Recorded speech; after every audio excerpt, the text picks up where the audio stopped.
Hello friends, நம்ம இன்றைக்கி பார்க்க போகிறது என்னென்னா, நான் வந்துட்டு அதிகப்படியாக பையர்ஸ் வந்து எப்படி அட்ராக்ட் பண்ணுறது, இந்த சேல்ஸில் பொறுத்த வரைக்கும் எப்படி நான் வந்து காம்படிட்டர்ஸ் எப்படி நான் உடச்சிட்டு நான் உள்ளே போகிறது அப்படின்னு கேட்குறீங்க. ஆல்ரெடி இந்த ஃபீல்டில் 2 வருஷம் 3 வருஷம் 5 வருஷம் 10-20 வருஷமெல்லாம் இருப்பாங்க. அவங்ககிட்ட நிறைய பையர்ஸ் இருப்பாங்க.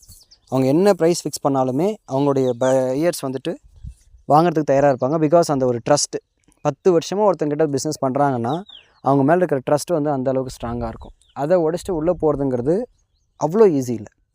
அதுக்கு ஒரே வழி, உங்களுடைய ப்ராடக்டோட குவாலிட்டி அந்த உங்களோட பையர்ஸ்க்கு தெரியப்படுத்தணும். அதுக்கு அவங்க எக்ஸ்பெக்ட் பண்ணுறது, ஒரு இடத்துல வந்துட்டு 10 ரூபாய்க்கு ஒரு புளி கிடைக்குதுன்னா உங்ககிட்ட வந்து 8 ரூபாய்க்கு கிடச்சா அவங்க வாங்கிப்பாங்க. அப்படி வாங்கப்படுற புளி குவாலிட்டியாக இருக்குன்ற பட்சத்தில் அவங்களோட மைண்ட் செட் என்ன சொல்லணும்னா, 10 ரூபாய்க்கு நான் இத்தனை நாள் வாங்கிட்டுருக்கேன், இப்போ நான் வாங்குகிற புளி வெறும் 8 ரூபா தான். ஆனாலும் அந்த 10 ரூபா புளியை விட இது குவாலிட்டியாக இருக்குது, இது ஜூஸ் கண்டென்ட் அதிகமாக இருக்குது, இது தரமானதாக இருக்குன்ற பட்சத்தில் அவங்க உங்களை டிபெண்ட் பண்ண ஆரம்பிச்சிருவாங்க. ஸோ அடுத்த 6 மாதத்துக்கு நீங்கள் அந்த பையரை பிடிச்சி வச்சுக்கிட்டிங்கன்னா அதுக்கப்புறம் நீங்கள் சொல்கிறது தான் ப்ரைஸு. 8 ரூபாய்க்கு நான் வந்துட்டு கொடுத்துட்டு இருந்த ஒரு ப்ரைஸ் நீங்கள் 10, 11 ரூபா 12 ரூபான்னு கொடுத்தா கூட அவங்க வாங்கிப்பாங்க. என்ன காரணம், அந்த குவாலிட்டிங்கிறது அவங்களுக்கு பிடிச்சி போயிடுச்சு, இல்லை அந்த குவாலிட்டிக்கு அவங்க அடாப்ட் ஆகிட்டாங்க அப்படின்ற பட்சத்தில் நீங்கள் தான் அங்கே ஹீரோவாக இருப்பீங்க. ஸோ ஃபர்ஸ்ட் ஒன், பெரிய அளவில் மார்ஜின் தயவு செஞ்சு ஃபிக்ஸ் பண்ணாது. நீங்கள் பண்ணுற மேஜர் மிஸ்டேக் அதுதான். 15%, 20%, சம்டைம்ஸ் 50%லாம் மார்ஜின் ஃபிக்ஸ் பண்ணுறீங்க. அப்படி ஃபிக்ஸ் பண்ணிங்கன்னா ஒன் டைம் ஆர்டராக தான் இருக்கும். அதுக்கப்புறம் அந்த ஆர்டர் கிடைக்காது. தங்கமுட்டை போடுற வாத்து மாதிரி ஆகிடும் கதை. ஸோ ஃபஸ்ட்டு நீங்கள் சேல் பண்ணுற ப்ராடக்ட்டுக்கு கம்மியான அளவில் மார்ஜின் ஃபிக்ஸ் பண்ணுங்கள். ஒரு 5%ங்கிறது என்ன கேட்டால் பர்சனல் ஒப்பீனியன். அதுக்கப்புறம் உங்கள் ப்ராடக்ட் வந்து பழகிடுச்சு, உங்கள் ப்ராடக்ட் பிடிச்சி போச்சு, உங்கள் ப்ராடக்ட்டை வந்து டிபெண்ட் பண்ணி தான் இருக்காங்க, உங்கள் ப்ராடக்ட்டோட ஜூஸ் கண்டென்ட் பிடிச்சிருக்கு அப்படின்ற பட்சத்தில் நீங்கள் சொல்கிற ப்ரைஸ்க்கு அவங்க வாங்கிக்கிறதுக்கு தயாராக இருப்பாங்க. ஸோ நம்ம ஜனங்களை பொறுத்த வரைக்கும் எல்லாமே மிடில் கிளாஸ், அதுலேயும் குறிப்பாக லோயர் மிடில் கிளாஸ். அவங்களுக்கு குவாலிட்டிங்கிறது தாண்டி ப்ரைஸுங்கிறது ஒரு மேஜர் இஷ்யூ.